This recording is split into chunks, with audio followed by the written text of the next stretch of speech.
vosotros, estimados hermanos en Cristo Jesús. La Iglesia de Dios Séptimo Día les saluda desde Monterrey, Nuevo León, a todos los rincones del país y del mundo, a sus distinguidas familias y distinguidos oyentes, simpatizantes de los asuntos espirituales del Señor, esperando en Él que estos estudios del Evangelio del Señor en palabras de sus 4 autores de los libros Mateo, Marcos, Lucas y Juan traigan a sus vidas edificación, fe y esperanza en Dios. En esta ocasión, hermanos, nos toca estudiar el Evangelio del Señor Jesucristo según Juan. Y les invito a que tengan a la mano su Biblia y abran sus corazones para recibir lo que Dios tiene preparado para nosotros.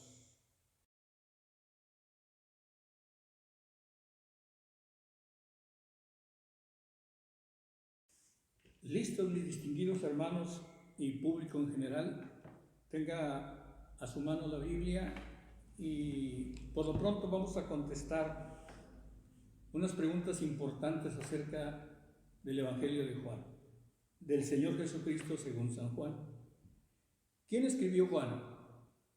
Su autor, dice Irineo, discípulo de Policarpo, que a la vez fue discípulo de Juan. Él da testimonio que el autor fue Juan, el apóstol, el cual fue uno de los apóstoles juntamente con su hermano Jacobo, que fueron llamados los hijos de Zebedeo. ¿Cuándo se escribió?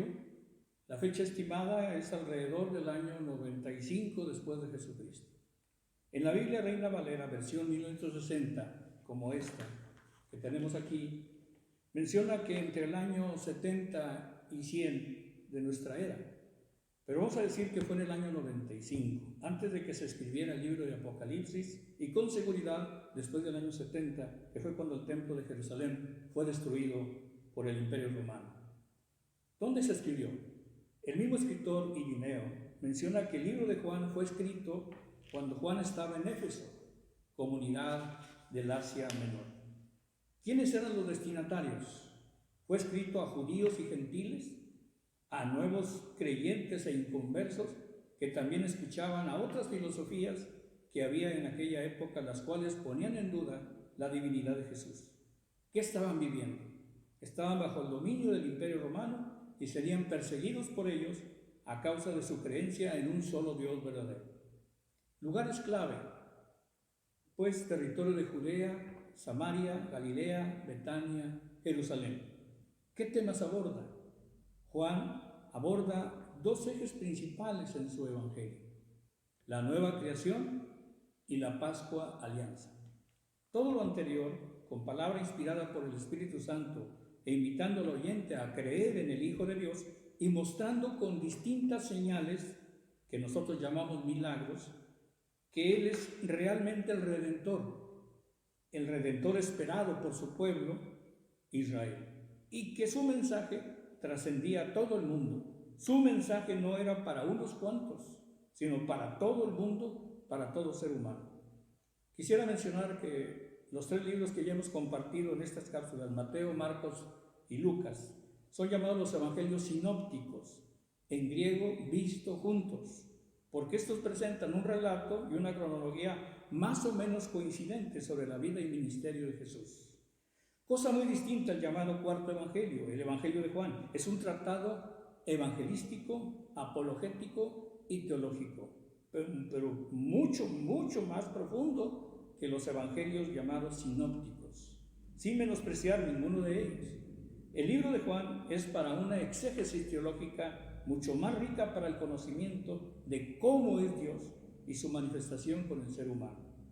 Para poder comprender el Evangelio es necesario 2 cosas: pedir a Dios en oración que Él nos ayude a ver con los ojos y oídos de Juan, y 2, que para su entendimiento sintamos la pasión y nos dé Dios el amor que Juan tenía por Cristo Jesús.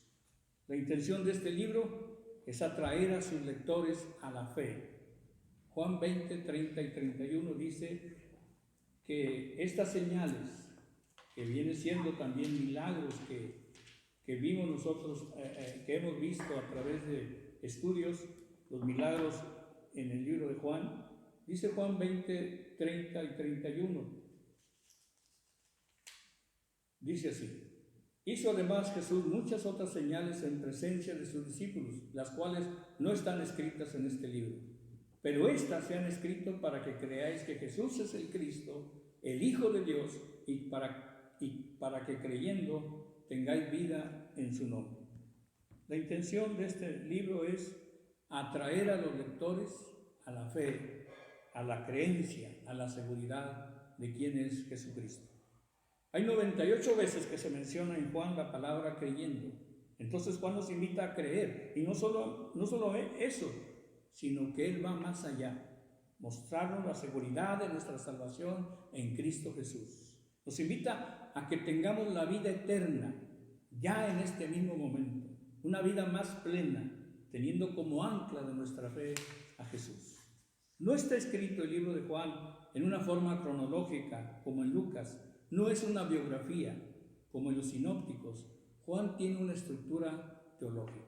Solamente voy a describir un ejemplo de la profundidad de este evangelio. Hay muchos.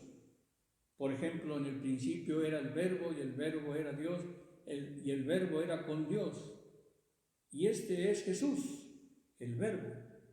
Es algo profundo, es algo que amerita que se estudie la completa y absoluta deidad de Jesús. Y bueno, los teólogos nos han dicho y han asegurado que el Evangelio de Juan va con esa estructura teológica de una nueva creación y de un nuevo pacto con su pueblo. Voy a describir un ejemplo de la profundidad de este Evangelio con un relato juanino. Ocurrió con una mujer que había tenido 5 maridos. Esta mujer, según San Juan 4, verso 4, dice ahí la Escritura, dice Juan, que era menester que Jesús pasara por Samaria. Nos llama la atención que cuando dice que era menester, y la versión 1960 dice, y le era necesario pasar por Samaria, quiere decir que el Señor ya tenía en mente llegar a Samaria con un mensaje. Y ahí es donde se encuentra, según el relato, con una mujer que había tenido 5 maridos. Esta mujer representa a Samaria y por ende a todos los samaritanos. Ellos habían abandonado a Dios, dando culto a 5 dioses falsos, 5 maridos, aunque desde algún tiempo intentaban dar culto al Dios de los judíos. Ellos eran descendientes, son, porque todavía existen samaritanos, descendientes de Manasés y Efraín, segunda tradición. Los 5 maridos a los cuales puede hacerse referencia están a través de la historia: Babilonia, Cutá, Abba, Hamad y Sefarbaim, que eran los dioses a los cuales ellos también adoraban. Eran dioses paganos, llamados Baales, según el libro de Oseas. El Señor Jesús, enviado por Dios, que ha sido fiel a su pueblo, a pesar de la infidelidad de éste, se acerca a Samaria, a sus hermanos, para ofrecerles la definitiva reconciliación con Dios, para enseñarles un culto nuevo. Los judíos no se llevaban bien con los samaritanos, los consideraban herejes y evitaban cualquier contacto con ellos. Y el peor insulto que podía hacerse un judío era decirle samaritano. La parábola del buen samaritano, Cristo la puso como un ejemplo a los judíos que preguntaban quién era mi prójimo, porque la Torá decía, amarás a tu prójimo como a ti mismo. El samaritano también era digno de misericordia y no de discriminación étnica. Entonces,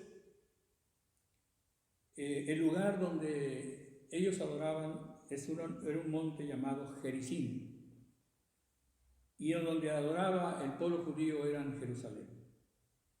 Una de las causas de la división entre Judea y Samaria era la pretensión de dar culto a Dios en su tierra, sin tener que ir al templo de Jerusalén. De hecho, en el año 128 a.C., los judíos habían destruido un templo que los samaritanos tenían en el monte Gerizim. Y entonces la samaritana toma conciencia del que le habla, que lo hace en el nombre de Dios, y le pregunta acerca de aquel problema que tantos enfrentamientos había provocado. ¿Dónde debemos dar culto a Dios? ¿Aquí en nuestra tierra de Samaria o en Jerusalén? La respuesta de Jesús no da razón a nadie. Es verdad, dice, que la salvación de Dios proviene de los judíos. La salvación es Jesús, judío de raza. Por eso va a dejar, y ha dejado ya, de tener importancia, pues por medio de Jesús Dios ofrece su amistad, y algo más que su amistad, a todos los hombres sin discriminación. Hasta ahora el culto a Dios dividía a los hombres y a los pueblos porque estaba limitado por las paredes de un edificio situado en un lugar concreto donde había de acudir, por unos mediadores con los que había de contar, por unas ceremonias y rituales que había que realizar, pero llegan tiempos nuevos en los que todo esto ya no será necesario. Se acerca la hora, o mejor dicho, ahora es, en que los que dan culto verdadero al Padre adorarán a hombres que lo adoren así, en espíritu y en verdad. Y dejará de ser necesario porque Jesús va a revelar el verdadero ser de Dios. Dios es espíritu, y los que le adoran han de adorar a Dios, a dar culto a Dios con espíritu y verdad. Así dice San Juan capítulo 4, donde dice: mas la hora viene, y ahora es, verso 23, cuando los verdaderos adoradores adorarán al Padre en espíritu y en verdad, porque también el Padre tales adoradores busca que le adoren. Dios es espíritu, y los que le adoran en espíritu y en verdad es necesario que adoren. Hermanos, los templos son hechos para congregarse, pero el culto a Dios es personal. Dios es espíritu, es decir, Dios es amor, Dios es dinamismo, Dios es fuerza de amor que tiende a comunicarse en forma de vida y de amor. Por eso Dios se le llamará en adelante Padre, el que por amor da la vida. No es un Dios distante al que hay que buscar en lugares sagrados, ni un Dios terrible al que hay que estar adulando constantemente para conseguir aplacar su ira, ni un Dios lejano que necesite intermediarios para que los hombres se entiendan con Él. Él es el Padre, el único al que se le debe llamar así, según dijo Él mismo, el Señor Jesucristo, en Mateo 23, verso 9. Y se le encuentra a Dios cuando se acepta ser su hijo y comportarse como un hijo suyo. Recordemos el versículo de oro, Juan 3:16, porque de tal manera amó Dios al mundo, que ha dado a su Hijo unigénito para que todo aquel que en Él cree no se pierda, sino que tenga la vida eterna. Los que acepten ser hijos de Dios deberán corresponder a su amor, contribuyendo a la felicidad de todos los hombres, que es lo que el Padre quiere. Ese es el culto que Dios quiere, la práctica del amor leal. Amar con el mismo amor de Dios, como amó Juan, con la fuerza de su espíritu a nuestros hermanos los hombres. Quiero terminar con un relato de un autor judío que tiene diversos libros que hablan sobre la Biblia, pero también él no es cristiano. Se llama este autor, ustedes habrán visto algunos libros de él, se llama Harold Krusner. Les voy a leer lo que él escribió y con ello quiero decirles que las dos palabras que hemos puesto, como están aquí en el video, la nueva creación, debemos de ser todos nosotros como hijos de Dios. Y la Pascua Alianza es dejar lo que en el Antiguo Testamento era como culto a Dios, porque ahora el Verbo está presente, el Dios mismo está presente y nos indica cómo debemos de adorar al Padre y cómo debemos de servirle. Y entonces voy a leer lo que dice este autor, Harold Krusner, Y con ello quiero dar por concluido esta breve reflexión acerca del Evangelio de Juan. Dice así: creo que Jesús el Nazareno, al que ustedes llaman el Cristo, es el hombre más extraordinario que ha existido sobre la tierra, más que Moisés y más que cualquier profeta del judaísmo, más que cualquier fundador de las diversas religiones que ha habido, llámese Buda o Mahoma o Confucio. Creo que es el único que ha sabido expresar el misterio de Dios. Creo que es el único que ha podido descubrir la verdad sobre el hombre. Creo que es el único al que debiéramos de hacerle caso. Ustedes los cristianos tienen una gran responsabilidad y todas las demás religiones estamos esperando que cumplan esa responsabilidad. Mostrarnos, sí, el Evangelio de Jesús es algo que se puede vivir o es una locura de un profeta. Ese Jesús al que ustedes llaman Mesías y más aún que le llaman Hijo de Dios, murió por ese Evangelio. Murió por su Evangelio. Creyó que el Evangelio era algo que podía llevarse a la práctica, el Evangelio.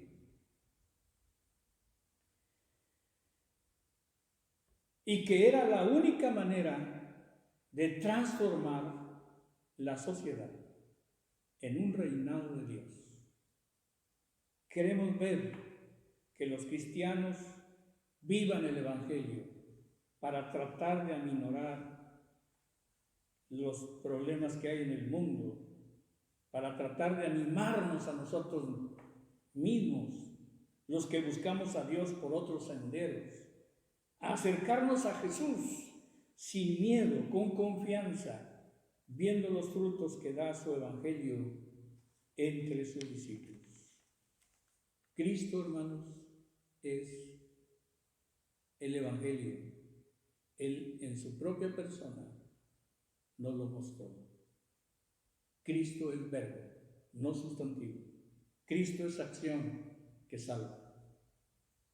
¿Qué haces tú leyendo la Biblia todo el día o asistiendo todos los días a las iglesias, a los templos, si no pones por acción las palabras de Jesús, que dijo: ámense los unos a los otros y conocerán todos que ustedes son mis discípulos cuando muestren el amor al Padre y el amor al Hijo que nos trajo este hermoso Evangelio.